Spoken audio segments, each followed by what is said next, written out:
God bless you and welcome back, everybody. Welcome back to Transition Place. This is our first Monday night edition of This Love Thing. We took a little break over the last couple of months, but we are back. All right. And tonight we have a hot topic. Please be praying for Lady Tisha and I. We both are dealing with whatever this bug is that's going around in our house, Lord knows. So we might be sounding like Heckle and Jekyll. See what I mean? But we're trying to get it together. Listen, tonight we're going to tackle a tough question. Uh, when is it time to let it go? The ending of a relationship. You know, many of us have been in long-term relationships or marriages that we had to terminate, and that's a tough decision. Divorce is tough, especially when you have property, you have children, when you have these love ties to each other's families, and it's not just the couple breaking up. It's so complicated. It can become so convoluted. There's so many questions to ask, so much pressure. You know, it's not fun, and it's not easy. But tonight, Tisha and I are going to do our best to share our experience with you. For those of you who don't know, this is our second marriage. Tisha and I dated as teenagers, and then life happened. She went off to college. I went off to the military. We started families, and then years later, we came back together. We realized that when we came back together, we were in very similar first marriages. We married very similar personalities, and we had very similar experiences, almost exactly on the same timeline.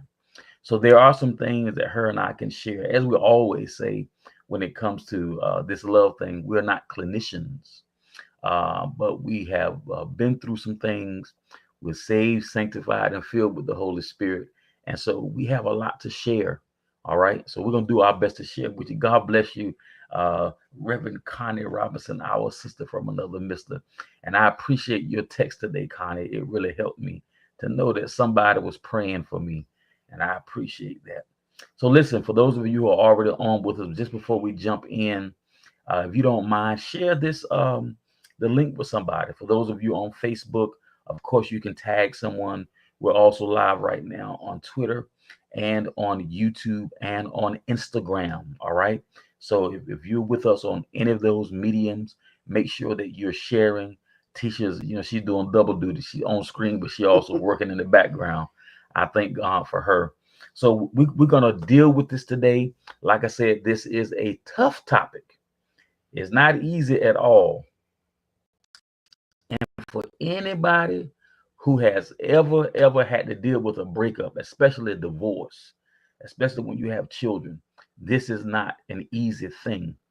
And Tisha and I are not advocates of divorce per se, but we are also advocates of we're not advocates of people staying in relationships where you are being abused, manipulated, um, undervalued, unappreciated.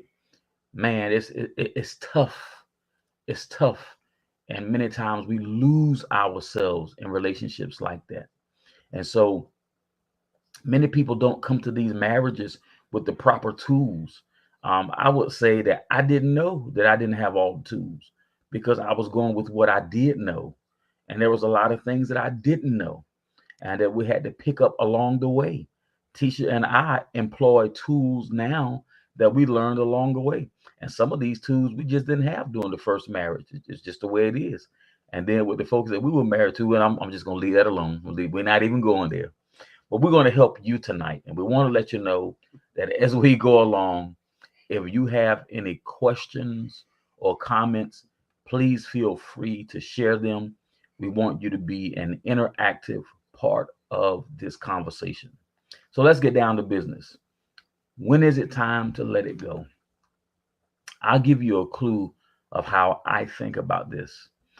Years ago, I would listen to Dr. Laura Schlesinger, and she was a relationship expert, amongst other things. and she had what was called the big 3 A's.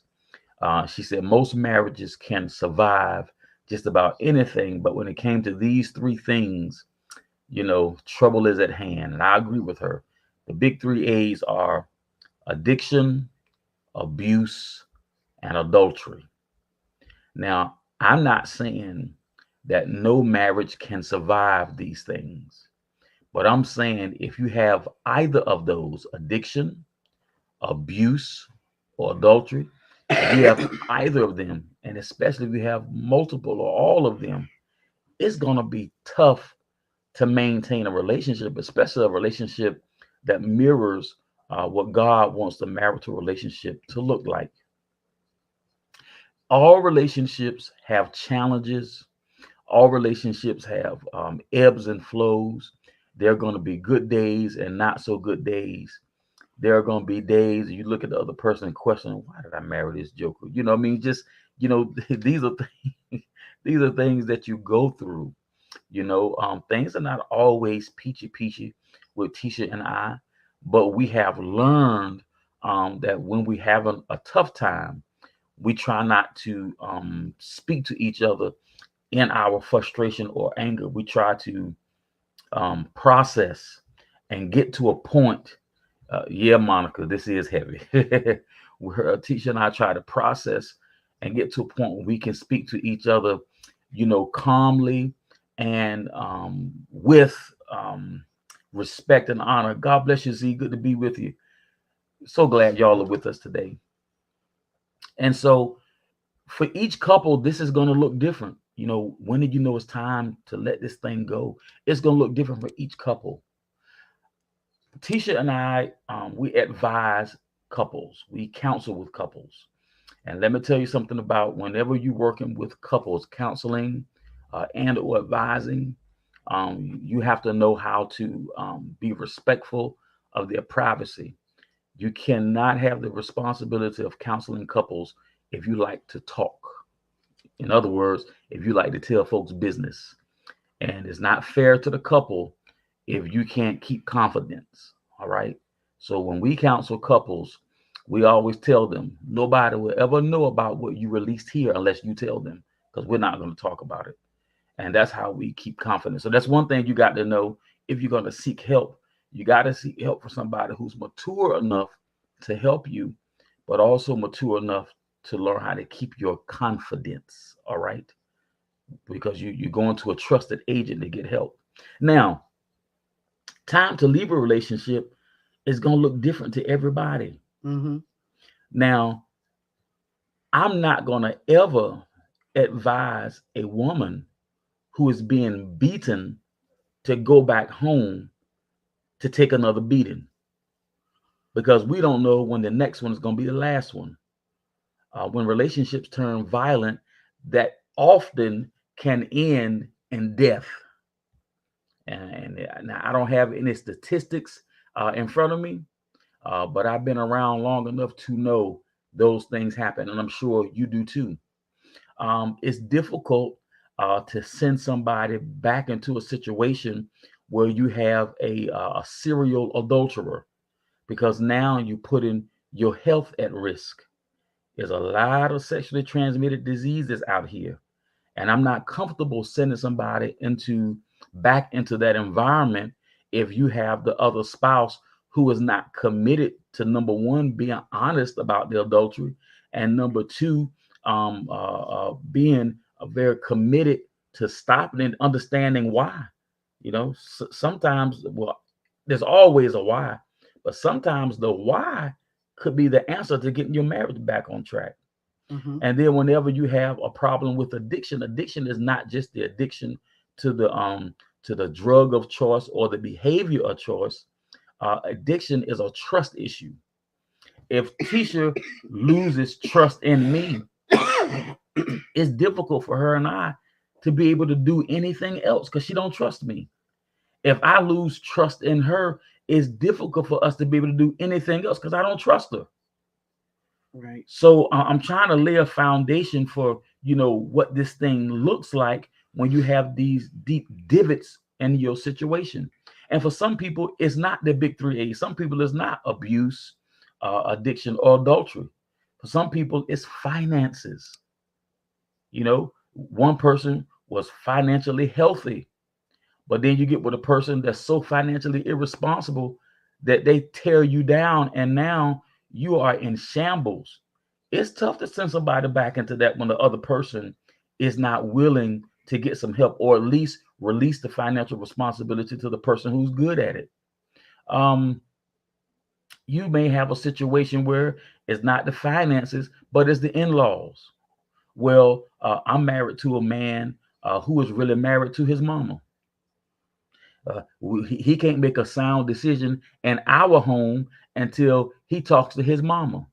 And if his mama disagrees with what we agreed with, well, then his mama wins. That ain't right, is it? Hmm? I don't know many men that want their wives, fathers making all the decisions in the house. Hmm? Well, my daddy said such a. Well, your daddy ain't. He ain't the daddy here. I'm daddy here, baby. You and I going to do that. So there are many, many issues. The scriptures tell us that it's the small foxes that spoil the vine. And if we're not careful, we allow things and people who Mm-hmm. ought not be in our relationship to get in the way. Now, Tisha haven't said nothing yet because she's been working in the background, but I don't want y'all to think I'm monopolizing the time.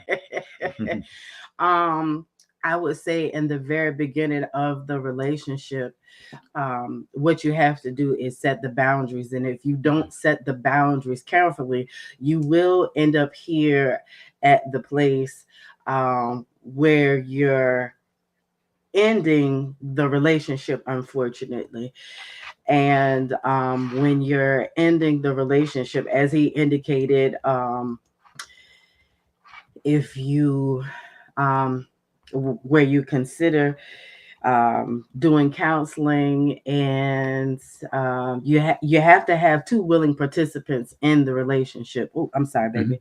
And if you don't have two willing participants, it is a problem. If you have one that's willing to do all the work, if you have a giver and then a taker, that's an issue.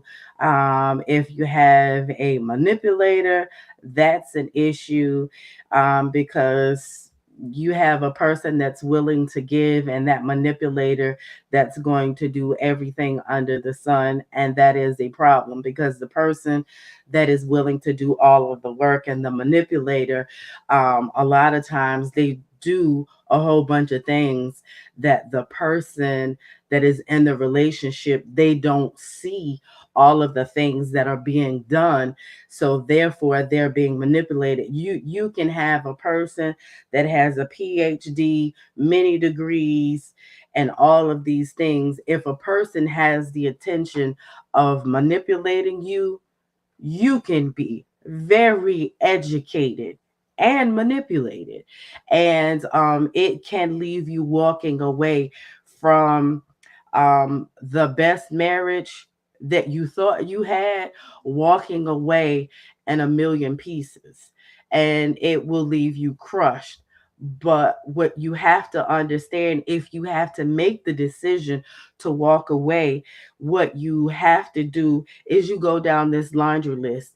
Um, like for myself, I had to make sure that I did everything that I felt like, okay, did I do the counseling? Did I have all of the conversations that I felt that I could have had? When you go down this laundry list, did I do everything that I could have possibly done?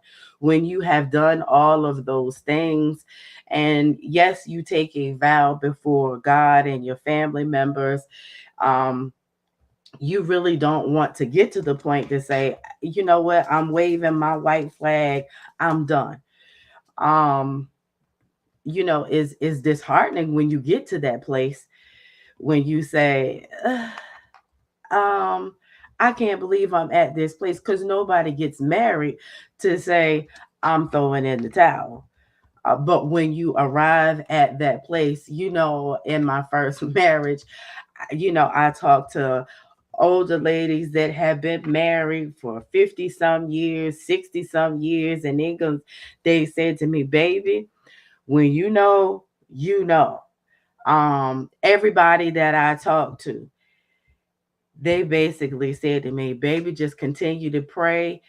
Um, just keep God in the forefront. I thought I think I was like this close and my fingers are together of losing my mind. My mom was like, girl, what is wrong with you?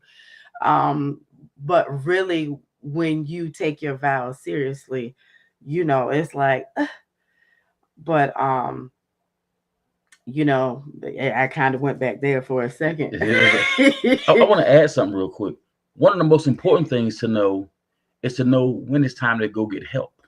Yes. A lot of times, what we see is a couple is trying to deal with a problem that's bigger than them. Mm-hmm. If you come from a culture that does not believe in getting help, it's difficult to crack that nut. Mm-hmm. I'm gonna tell you that was not an easy thing for me. My understanding was we have everything we need, we can solve this. I found out that that's really not true for everybody. The thing is to find the right kind of help. Everybody cannot afford to go get a professional counselor. But many times, if you belong to a church, many pastors won't charge for that. They may not be relationship experts, but they're people experts. Mm-hmm. And even if they don't have what it takes to help you out, maybe they can point you in the right direction. Many of you, thank God for Tisha and I, we have the type of parents that they believe so strongly in right and wrong until they will not take our side. So if we pull Tisha's mom in to help us out with a situation, she will not take Tisha's side just because Tisha's her daughter. That ain't gonna happen. If I pull my parents in, they are not taking my side just because I'm their son. They love right and wrong, and they respect the institution of marriage. So their focus and drive will be, let me help them do the right thing. So you got to know when to pull in help, and you got to know what kind of help to pull in. Let me give you a clue of when to pull in help. If you have tried again, again, and again, and again, and you keep butting heads with this situation, it's time to pull somebody in who can help you. Sometimes it's somebody familiar. Sometimes it's going to be a stranger. Okay. When I say a stranger, maybe a counselor that you don't know. Maybe that's the best thing. Maybe trust has been eroded so much in your situation that I wouldn't trust nobody that Tisha pull in. If she know them, she won't trust nobody that I pull in if I already know them. So we will have to go get a neutral, unknown party, somebody who could start from ground zero and help us out in this situation. And then you got to understand this: even when you go and get help, bad data in, bad data out. You are not going to get the help that you need if you're not going to be a truth teller. One thing I had to overcome, I was going into counseling still trying to protect my wife. There's certain things that I considered so personal. Oh no, if I say that, that's going to be embarrassing. I don't want to tell the counselor that. But I was messing myself up because if I don't tell everything, then the counselor does not really know how to help. If the other spouse doesn't tell everything, then the counselor doesn't know how to help. When I'm trying to help couples, one thing that Tisha and I try to do is say, listen, the first couple of conversations, let's go ahead and get everything on the table. Mm-hmm. Let's pour it all out. Because if we don't understand all the different nuances of what's going on, I don't know how effective we can be in helping you. This is not the time to hold a secret. If you're going to get the help, get the help. Right. And if you're going to trust us to help you, then trust us to help you. We're mature enough spiritually and naturally, number one, not to be overcome by anything. Believe me, you can't tell me and Tisha too much at all. That's going to really move Surprises. us because we done seen so much. You know what I mean? We may not look like what we've been through, but we've been through the ringer. And Mm-hmm. so we've helped people with all kind of stuff. And let me tell you, we have seen horrible situations that really can be patched back together.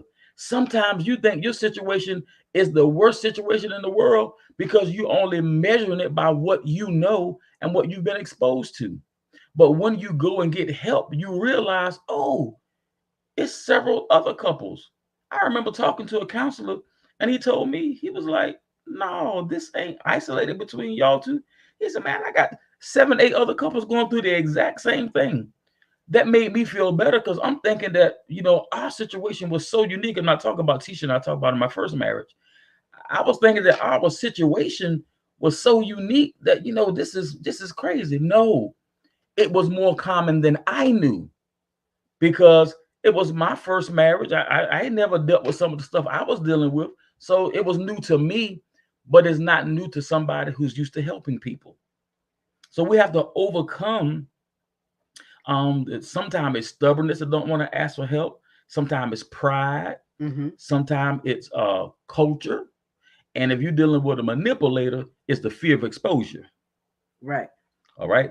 Manipulator don't want accountability. And if you're dealing with a manipulator, one of the best things you can ever do is to have constant, real, genuine accountability. Mm-hmm. Am I right? Yes. So Consistent.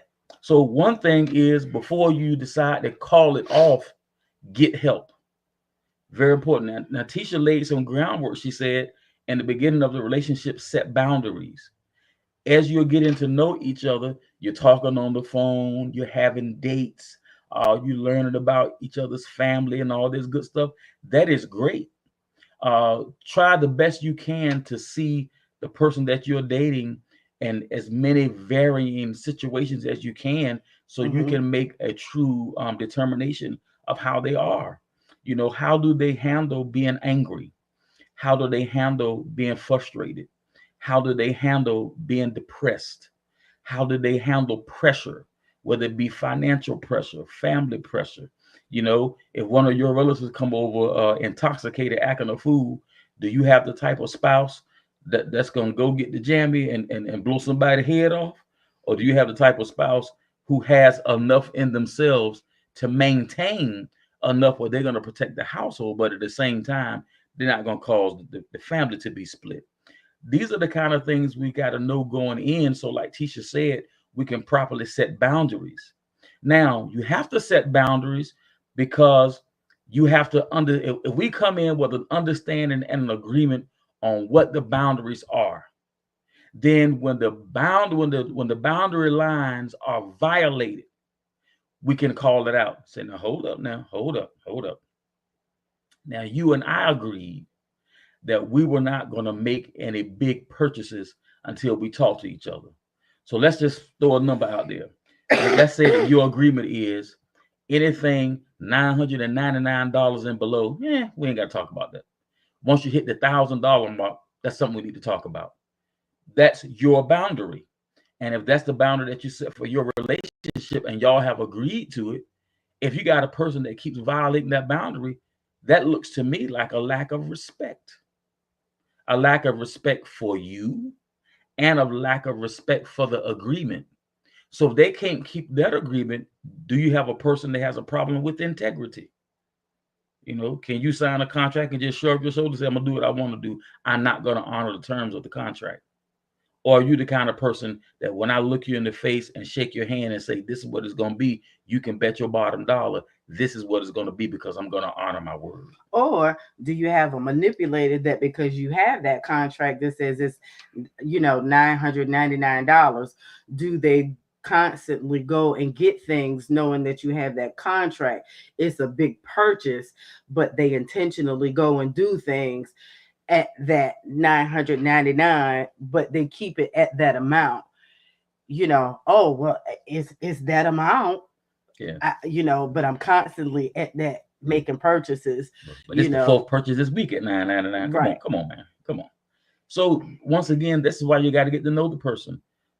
It's a bad thing when you are a mature person and you realize you're dealing with somebody who maybe you have 40 years of age, natural age, but you may only have 17 years of natural maturity.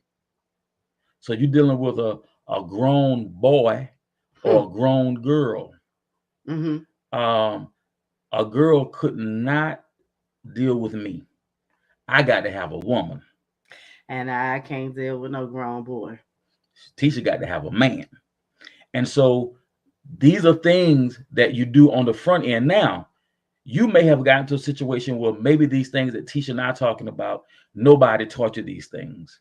So you were not able to get that done on the front end of the relationship. Okay, it's not too late, because now that you know, let's just say that tonight is the night that you come into knowledge of these things. All right, well, now that you know, okay, now come on, wife, come on, husband, let's try to build some of this in, because this is good stuff. Let's sit down, you and I, and let's come with some reasonable boundaries. Mm-hmm. Now, I'm going to share something with you that my Uncle Junior shared with me. Uncle Junior is going to be with the Lord. Now, I'm going to warn you, this is not thus saith the Lord. This is thus saith Uncle Junior. At the conclusion of my first marriage, he called me to his house. He wanted to tell me something to my face. He said, listen to me, son. He said, me and several other elders in the family watched you two, and many of us came to the same conclusion. Your problem is you did everything possible to save your marriage. I want that to sink in for a minute. Mm. He said, the problem was you did everything possible to save your marriage. He said, son, that was a mistake. You should have done everything reasonable, and then you should have left. And I had to understand the reason why he told me that.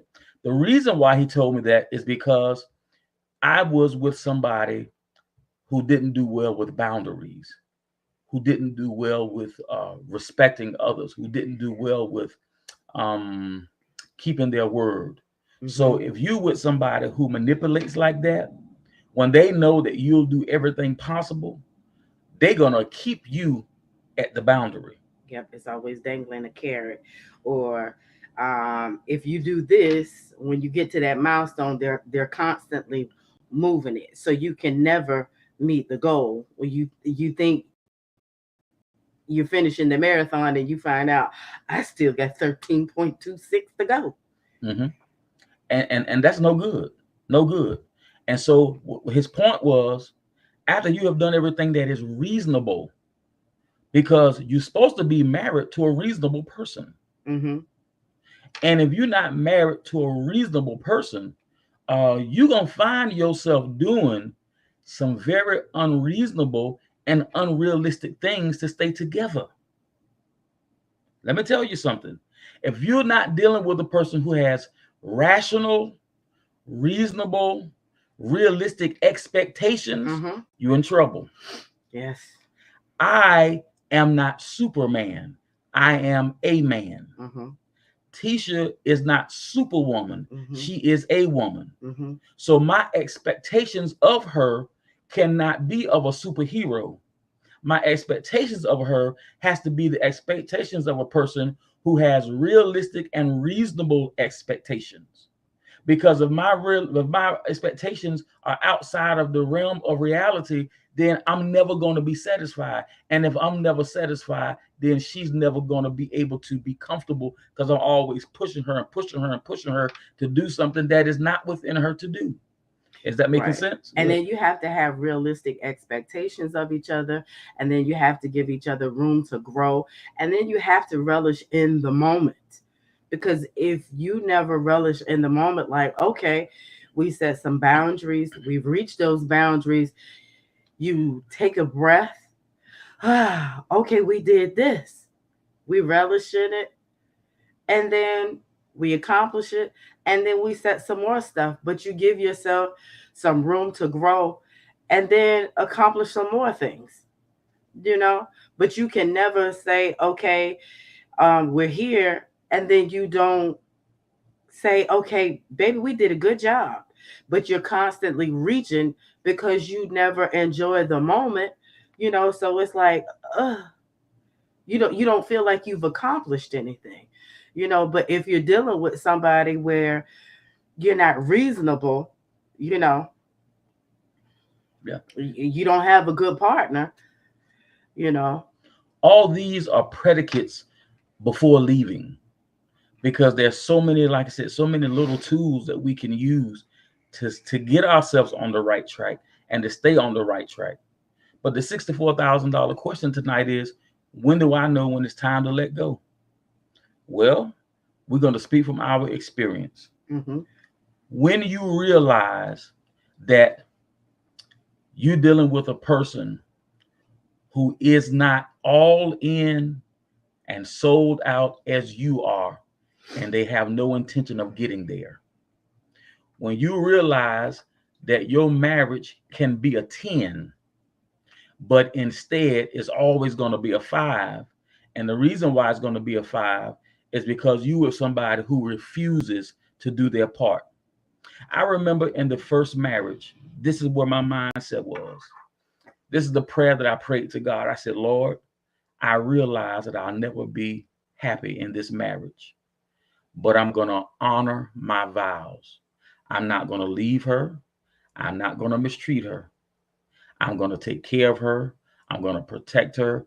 I'm going to do everything I can do until death do us part. I was that serious about honoring my vow. But listen to how bad it had gotten. It had gotten so bad that here it is, I'm reasoning with God. I'm going to accept. I'm just never going to be happy. And let me tell you something, that crushed me. Because who wants to be in a marriage where you have to accept, I'm never going to be happy? We're never going to get to the point where we can thrive. It will always be survival mode, just trying to get to the next minute, the next hour, the next day. I can never be comfortable. I can never rest well. I can never trust this person any further than I can see them. I'm stuck like Chuck, and that's the best that it'll ever be.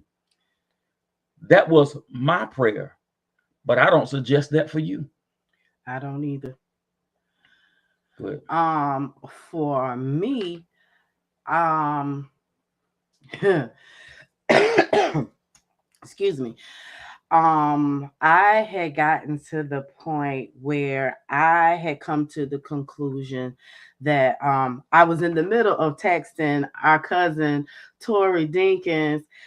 Good evening, cousin. Thank you for joining us tonight from South Carolina. South Carolina. Um, for me, in my previous marriage, I had come to the realization that I was stuck like Chuck when I had come to the conclusion I had learned to love this person unconditionally, but um, I remember saying to them, if I had gotten run over by a bus, I think that you would probably really be happy. And I think that you would get remarried immediately for someone to take care of the children. And I remember that they looked at me and they said, mm, what makes you say that?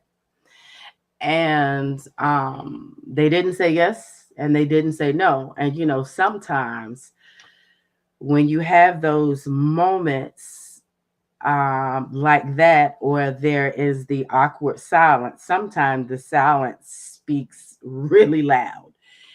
And one time I had a little health issue, and I said, I really don't think that you care enough to even be concerned. So, why bother? And you know, I was like, let's let's not even fake. You don't care.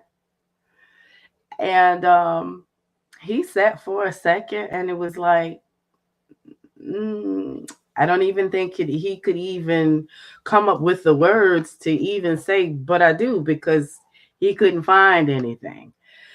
And I was like, I had prayed all the prayers and I had said this prayer and I said, Lord, if it is really meant for me to be with him, I need you to fix him or remove him from my life because I can't continue to go on like this. Um, I need a whole man. I need a man that is going to be the head. I can't be the head. I can't lead the family. I need a man that is going to lead. I don't want to lead. And I felt like I was the man and he was the wife. And I'm not trying to be disrespectful or say anything disparaging, but I felt like our roles were reversed. And it was so many things that I felt like I was the man and I was doing all of the things that the man do, where I was checking the doors, making sure that the house was safe, and all of those things was really making me question. And you know, where we can say, well, um, I can do bad by myself. You know, those types of things. And you know, again, where he says, you know, I cried a million tears. I think I was all cried out. And so I said, if it is meant for me to be with him. And I remember praying this prayer in 2009. Lord, I need for you to fix him or remove him. And that was a prayer that was in 2009. And slowly we began to go. We went, it was just like two ships in the night. We just Wow. began to go our separate ways. You know, I had talked to him about doing counseling, and you know, I begged and pleaded and begged and pleaded and begged and pleaded. When you have a significant other say, I ain't got no problem, you the one with the problem. So I said, let me work on me. Maybe I do have the problem. So I said, let me do my part. When you can work on you and you can say, you know what, I'll work on me, and you do all of the things that you need to do. But like his uncle said, if you've done everything possible, but you don't have two people, two willing participants, it's time for you to go. I'm gonna Um, say something real quick. okay. We got two great comments here.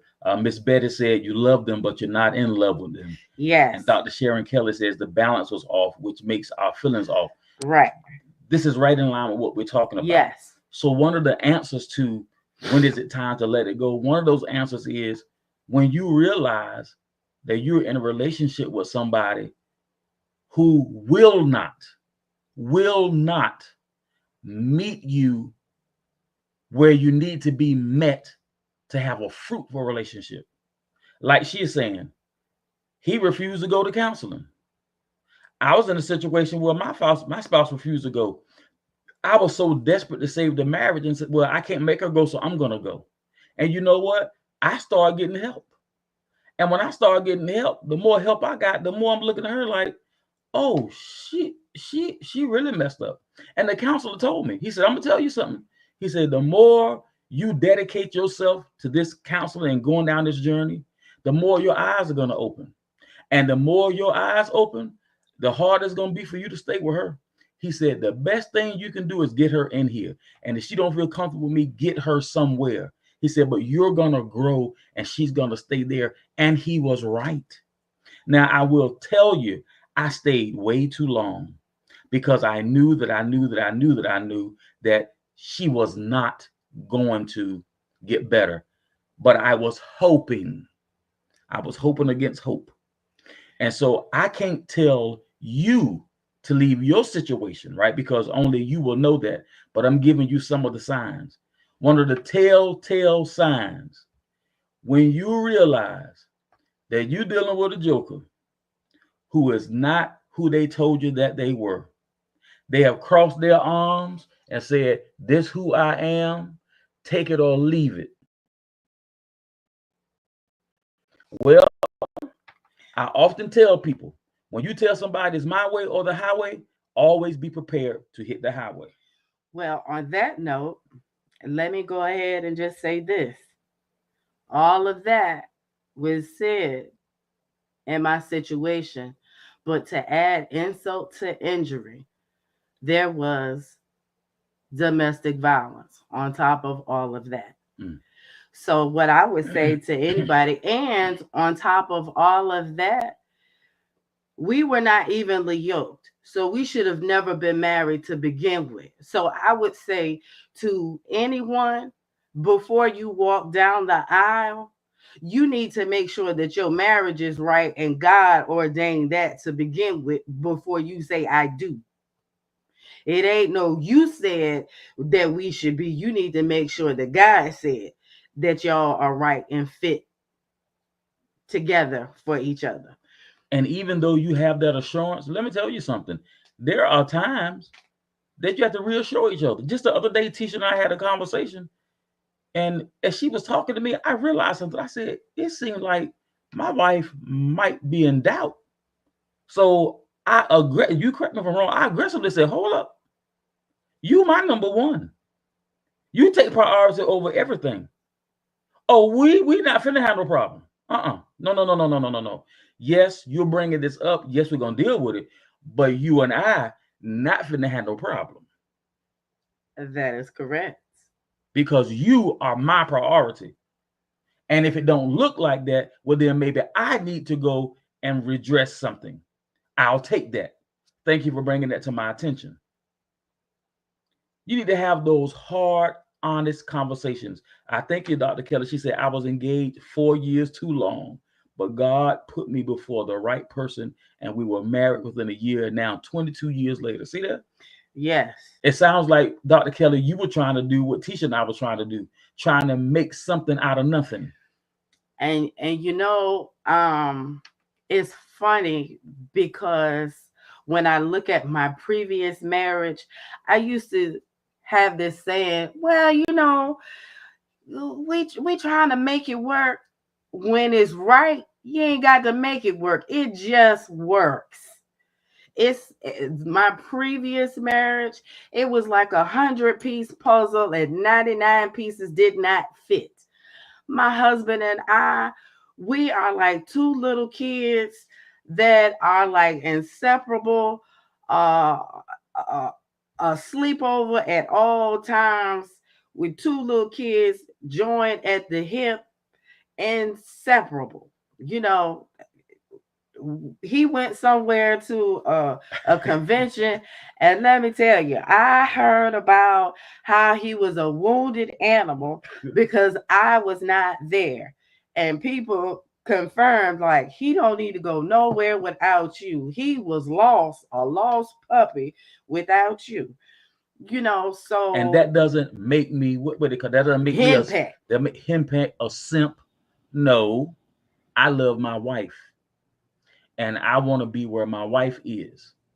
I have been through hell on earth and a marriage that didn't work, where I wasn't valued, wasn't loved, and wasn't appreciated. That's one of the worst heartbreaks you can ever have, when Mm-hmm. you all in and sold out, and you got a joker that wouldn't care whether you lived or died. Okay, One way or the other. let me say something, and we're always very careful not to say so many things about uh, our first spouses that we disrespect. We don't want to do that, but we're going to share our experience. I'm gonna share two things with you. I remember I used to get off from work, and I had this routine. I would take the long way home, and I had this jazz station that I would listen to do two things. Number one, calm myself, and number two, prepare myself, because I knew that once I got to the driveway, there was no telling what I would have to deal with. Now, this wasn't a season in the marriage. This was just about the entirety of the marriage. You want to know when it's time to let go? When you have no peace. Now, there are seasons where your peace may be disrupted. A couple can get through, God bless you, baby. A couple can get through a season where peace is disrupted. But when disrupted peace is your marriage, it's time to make a move. Second thing, I was in the hospital a couple years ago. I think it's a hospital for about 4 days, and I made this comment to Tisha. I said, "You might not believe this, but if I was still in my first marriage, my family would have never allowed her to stay overnight with me alone if they could have got anywhere close to me. And she looked at me and was like, "What?" I said, "Yeah, because it wasn't that type of party." Think about what I just said. Those of you who are married and would do everything you could to protect and take care of your spouse, think about the person that you share your bed with. You would not trust being sick and closing your eyes knowing that they're going to take care of you. You would be afraid that if it take that machine to be plugged in for you to live, you'd be scared to go to sleep because something strange might happen. You understand? That's a problem. That it's time to go. It's time to go. You getting your butt whipped? It's time to go. Uh, Getting your butt whipped may not be, now hear me now, hear me. If the person who is doing the abusing have never had help, but you at least got to get out of that situation until they decide they're gonna get some help. I mean some serious help. I ain't talking about mom and dad to talk to them and you run back over there. No, somebody's whipping your butt. Something is broken in them.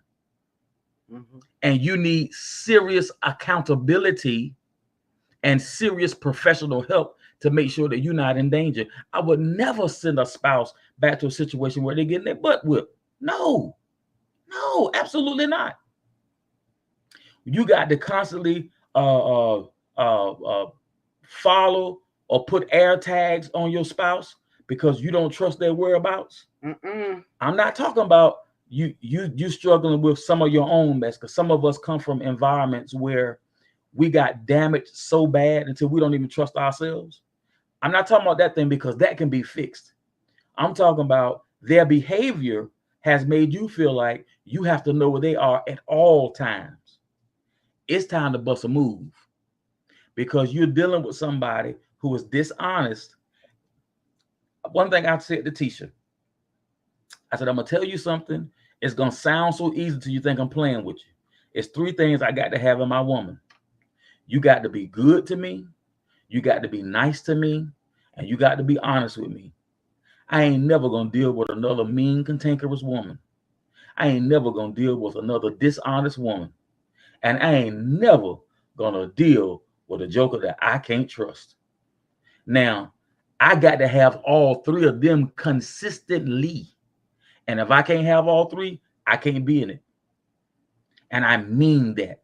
If you don't think you can be that person, let's not waste each other's time. Let's get on down the road. And I told her that early.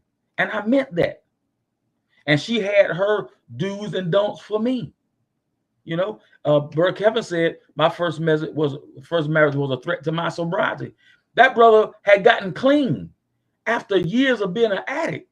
When you're in a situation where you're so stressed out that all you can think about is going to get the next hit so you can have some relief, it's time to bust a move.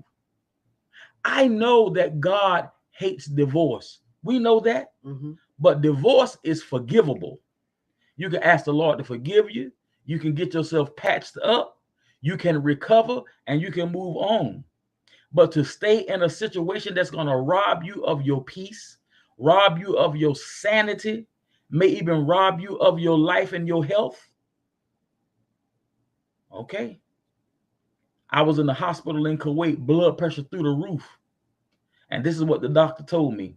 I was 39 years old at the time. He said, Mr. Armstrong, all the heart doctors are jealous of you because they said they wish that they had your heart. You 39 years old and you got the heart of a 25-year-old professional athlete. Ain't nothing wrong with your heart. There is no physical or medical problem with you. You have an environmental problem. You have an outside issue that's causing you stress, and that's what's wrong with your cardiovascular system. It is under stress. Mm-hmm. Whoa! He said, so you better get rid of whatever or whoever. He put some emphasis on whoever. He said, oh, you're going to die young. He said, I'm afraid you won't see 40. It was that bad. How many of y'all can say it's time to bust a move? Yeah. What's love got to do with that? Yes. And when you are stressed, your body will do some strange things. Yes. And my body was stressed. I was so stressed that I lost 50 pounds in 4 months. Yeah. Look at what Miss Betty wrote. She said, it It took took me me 20 years years. to tell myself I deserve to be happy. This is not the marriage example I want my kids to see or accept or a relationship like that. Mm-hmm. And you know what? I realized something. Tisha brought two children to the marriage. I brought two children to the marriage. Mm-hmm. One thing that my two told me is, Dad, not to beat you up, but we realized that we didn't see a good example of marriage with you and Mom. Well, that's not an insult. That's the truth. Mm-hmm. But the four of them say, thank you to Tisha and I, because now they see an example of what a healthy relationship looks like. Now, I'm never going to tell nobody Tisha and I have a perfect relationship. We do not. We Nope. do, because we're not perfect people. Right. We're human. But I tell you what, we do have a healthy marriage. Mm-hmm. We can have those serious conversations. We can look each other in the eye and be very forthright. Now, we're not disrespectful to each other. We don't name call. We don't pick at each other. We don't do that. When I'm a little tiff with Tisha, I'm quiet until I get myself together, because I refuse to have her ever have a memory of me calling her out of her name or even looking at her like I want to call her out of her name. It is my goal to never leave that impression. Mm-hmm. Not because I'm a punk, not because I'm weak, not because I'm a simp. It's because I'm all man. And I want to be all man to my woman. And I want her to experience the same type of happiness and acceptance that I want. Mm-hmm. So that which I want, I'm always ready to yield it so that I can get it in return. So we got a couple of answers to the question. When is it time to let it go? When you getting your butt whipped? When Yes. you realize that you're in a relationship with a person who is not going to reciprocate. Not that they cannot, they They will will not. not. They have drawn their line in the sand, they're not going to do it. You with a serial adulterer, why you staying there? Yes, when you married to somebody and you find out you the other woman, aka his mother is his wife, and you decide, chick, It's time to go. it is time to go, because you will never be the main chick, because he is still connected to his mother. He's having conversations with his mother. You're never going to be able to trump that. Being consistently disrespected. It's nowhere in the world. Now, I love my family. I'm not going to allow my family to come in here and disrespect my wife. You can't do that. Well, I'm your mama. Yes, mama, you my mama, and I love you. I honor and respect you. But Tisha is the queen of this castle, and can't nobody come here and disrespect the queen. Nobody, not even my mama. Did you hear me? Nobody is allowed to disrespect your spouse, especially you. And I mean that for men and women. No one is allowed to disrespect your spouse. Not nobody. And that goes across the board. When even when you have children, you set the boundaries. You say, like, we have children, and you say, hey, y'all have to be respectful of each other. um you know we came with the two, he had the two, but it's just like, say for example, I say, I'll use my oldest daughter for example. Hey, such and such and such, hey, just let him know, such and such and such, because you always want to keep all parties in the loop, because what you don't want to do is have the other person feeling like, um that they're out of the loop. You just keep it consistent across the board, so everybody feels like they're in the loop, because the two, me and him, we're one, and nothing in this house should move without he and I. No decision should be made without he and I. Nobody should be saying, hey, decision, da da da da da da da. No, but boom, decisions should be made between he and I, and go from there. Let me put clarification. And brother Dennis, let me tell you something. Come on, homeboy Dennis You may not from have been Texas. married, but you got good sense. You know right from wrong. So your opinion does count. Now let me make sure we been teaching real clear. All major decisions we make together. Mm-hmm. Today, when Tisha left work, she stopped by the store to get some stuff. She didn't have to check in with me to do that. Now, there was a certain time I looked at my clock and I'm saying, Tisha normally home by now. Let me call her. Hey, baby, just calling to check on you. Oh, yeah. I'm stopping by the store to get such and such. I told Jazz, the oldest daughter, she lives here. Okay. Just, I'm checking in because she's normally home by that time. She don't need to ask my permission. Oh, baby, can I stop by the store? Right. But at the same time, there's accountability because if something were to happen, he needs to know where I am. That's just like if he goes somewhere, he lets me know. And that's just a respect for each other that we have for each other. If something happened to him, I know how to get to him and he knows how to get to me. It's a respect thing, a mutual respect.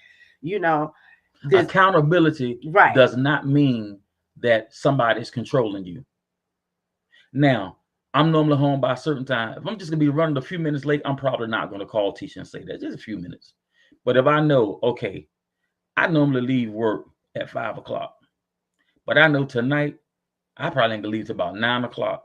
I'm gonna call Tisha. That's called accountability. I'm not gonna wait till 9 o'clock. Then she calls. I can't believe you called me. You don't trust me. That's silly. I'm normally home doing whatever by 9 o'clock. That's you're doing something totally outside of the norm. We're talking about disrespect here. You know when it's time to let it go? When you being constantly disrespected, when your spouse has showed you they Mm-hmm. don't respect you and they're not going to respect you, it's time to go. Yep. I'm not going to advise anybody to stay in a situation where you are consistently disrespected and they are proven to you they're not going to respect you. Now, listen, there are times when disrespect comes from ignorance. In other words, I grew up seeing my daddy talk to my mama any kind of way. So until I know better, that is my example. I'm gonna tell you something I didn't realize in my first marriage till it happened. My parents really didn't care nothing about our feelings. Okay. When I told my mama she hurt my feelings, if I told you what her response was, you would probably say, yeah, it was like that. I put my little feelings in my pocket and I went in my room and talked to Jesus. So because I came up in that environment where my family just said very bluntly, hey, this is what it is, with no consideration of your feelings, I thought that was everybody. And I'm trying to figure out why my first wife running around here crying. What you crying about? You hurt my feelings. Your feelings ain't got nothing to do with this. And I realized, no, Carl, that was the environment you grew up in. She didn't grow up like that. So you have to season your words with grace because the way you're talking to her, it sounds abrasive. I meant no harm. I did not go in there swinging at her, but the way I was communicating, she was not used to that, and it would be wrong for me to say, well, this is the way I grew up, this is the way it is. You're gonna have to deal with it. No, that's your spouse. You got to be willing to bend a little bit. When I call Tisha out of her name, you know what I'm calling her? My little pet name, BB, which is short for Brown Beauty, sweetheart, and that's what other stuff I call her. I ain't gonna tell you about it. You know what I mean? um, those are the things that they're sweet things. You understand? I don't raise my voice at my wife. And a couple of times where I guess I did raise my voice, I wasn't trying to. She asked me, "Are you raising your voice at me?" Oh, no, my fault. Not because I'm scared, not because I'm a punk, because that's my wife, not my daughter, not my slave, not my go get it girl. She's my wife. She's my life partner. And sometimes we can get excited. Sometimes we can get aggressive. It may not be purposeful. But when you done got loud and got aggressive and got mean, and somebody say, hold up, partner, you need to pipe that down. Don't get all in your feelings. Pipe it down. Mm-hmm. You doing too much. So when you being disrespected or disregarded, how in the world are you lonely in your marriage? You sleep with this joker every day and you lonely? Something wrong.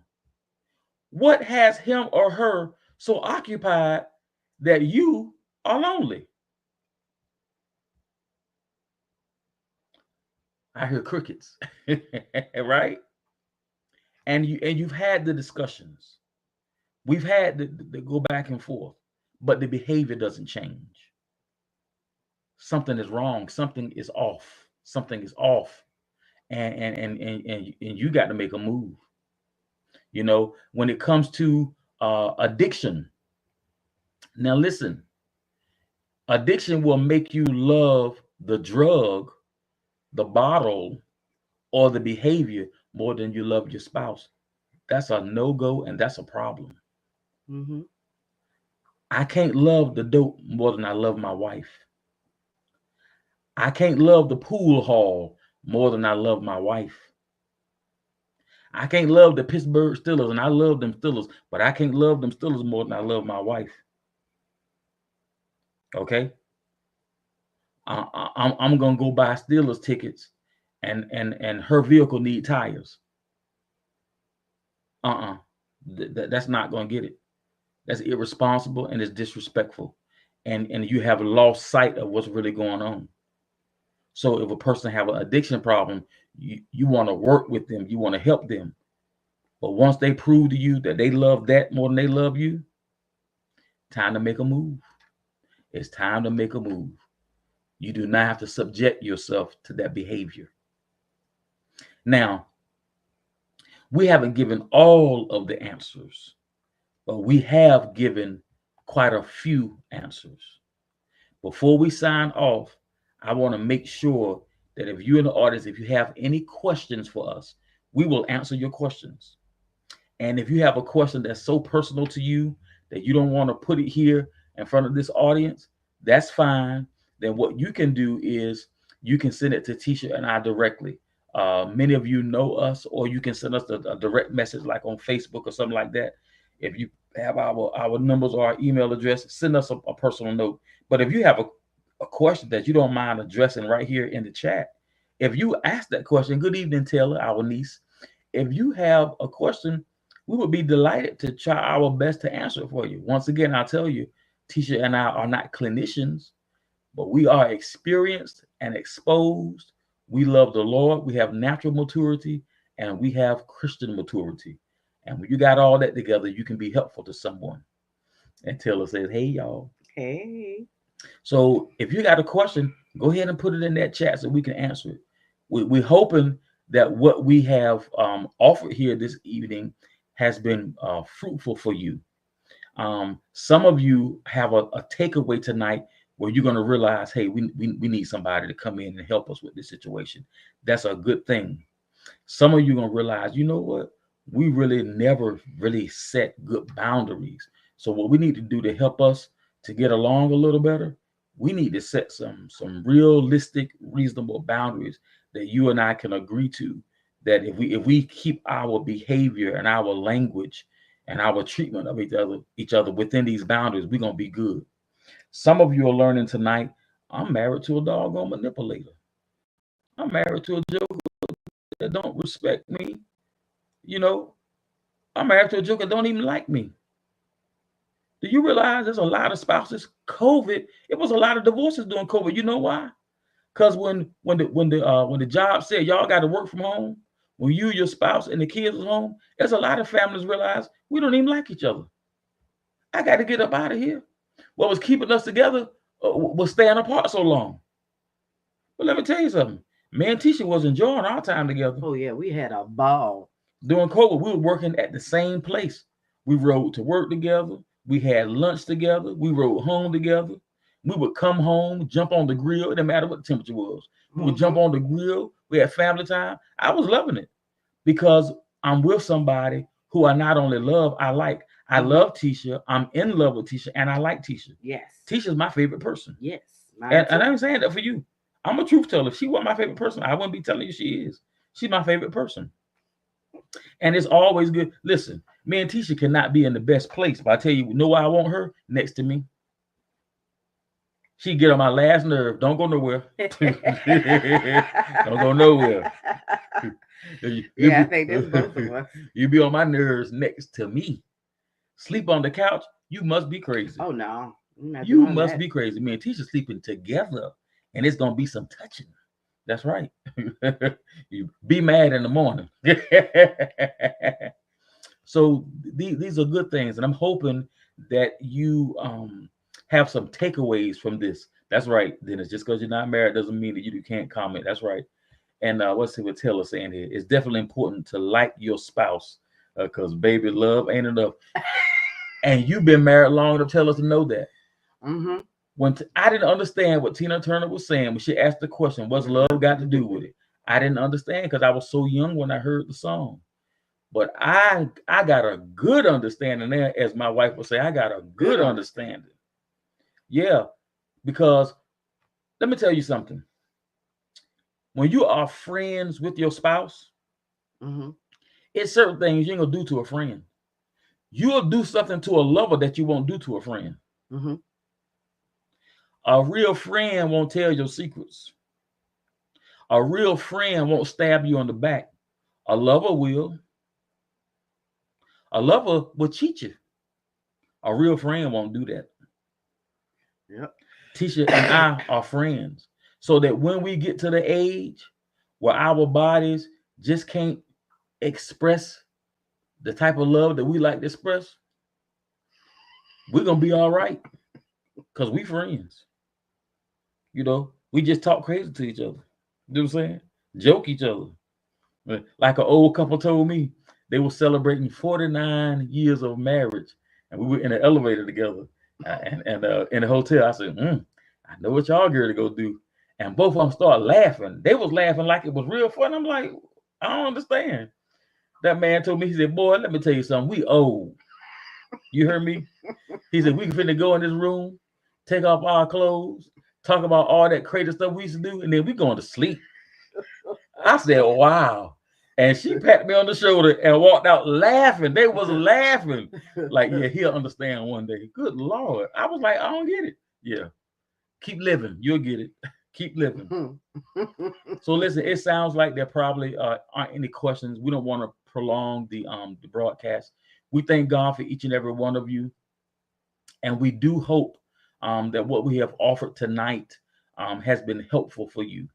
And everything that we do as Transition Place, we want to be helpful to those of you who follow us, who belong to the church. This is ministry. Ministry is not just in the pulpit preaching, but when you can meet people where they are and talk about some real stuff. My sister, she was teasing me. She say, "Yeah, when y'all come on those first Mondays, y'all ain't teaching in the King James, y'all teaching in the Uncle James." In other words, using real language to talk to real people who got real problems and need a real solution. So this is what I want you to do. If you know someone who can benefit from what we shared here tonight, you can go to YouTube, Twitter, Instagram, or Facebook, and you can grab this link and you can send it to them. Now, Instagram cut off at 60 minutes. God bless you, First Lady Cindy Armstrong. Let me tell you something. We're not related by blood, but we're related by the spirit. Cindy Armstrong and her husband, Pastor Dario Armstrong, they are the real deal Holyfield. Tisha and I feel like we can sit down with them and talk to them about anything.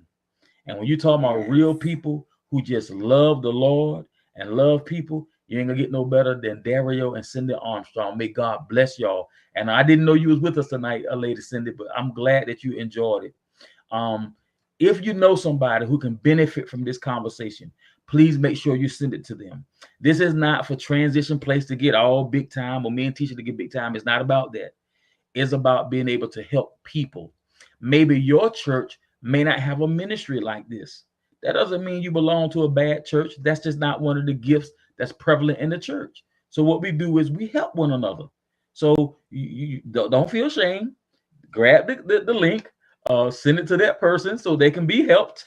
All right. And that's how we help each other. It's all good. Okay. So listen, thank God for each and every one of you. We're going to sign off for now. We'll be back on Friday evening. We'll be in lesson 5 of our fourth quarter series. Oh, yeah. And our fourth quarter series, we're teaching, the theme is maintaining the love of God in an unlovable world, in an unloving world. Now, listen, for this Thanksgiving season, Transition Place is partnering with a local organization, and we are tasked to collect cans of sweet potatoes or candied yams. So if you want to help us, you are more than welcome to do so. If you can purchase and or gather some cans of candied yams, let us know. Yes. We come get them Yes. because we want to be helpful as best we can to this organization who's trying to feed people. They're putting together meals. So our part of the meal is the candied yams. Now, y'all know something about our culture. When I'm talking about our culture, look at Tisha and I, this culture. We ain't gonna have no Easter, Thanksgiving, Christmas, and not have no candy yams. It just ain't gonna happen. It just ain't gonna happen. VT, I'm so glad that we helped you. Yes. Listen, Fat Larry Thomas, that's my sister from another mister. Yes, and look, my sister too. That's a lady that Tisha let me love and won't beat me up. She my sister too. She was my sister first, sucker. Anyway.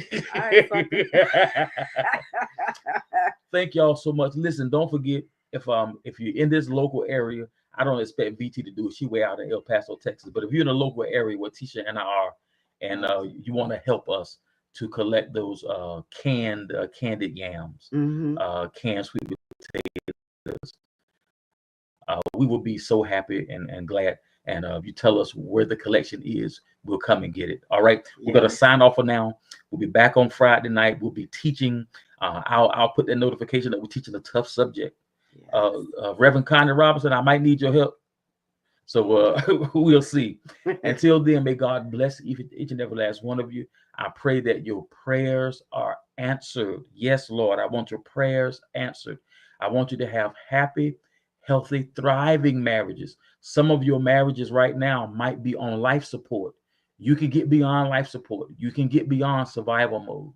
Get the right help in place so you can go from survival mode to thriving. Tisha and I right now are thriving, and it feels good. It's healthy to be thriving. That don't mean that every piece is perfect. No. That don't mean you don't have some days you be like, look. No, there are those days. But overall, we are all right. Okay? We are all right. So once again, thank y'all so much. And they didn't want to know, are y'all going to act this? I don't know. We haven't made no plans yet. So as soon as we make some plans, we're gonna let you know what y'all doing over there in Farmville. Let us know, because Tisha now half truck will travel. All right. So thank y'all. May God bless each and every last one of you. We're gonna see you on Friday night. Until then, may God bless you and may your prayers be answered. Take care. Be blessed. All right. Bye bye. He's ass poo. That's Angelique. All right. Bye bye, y'all.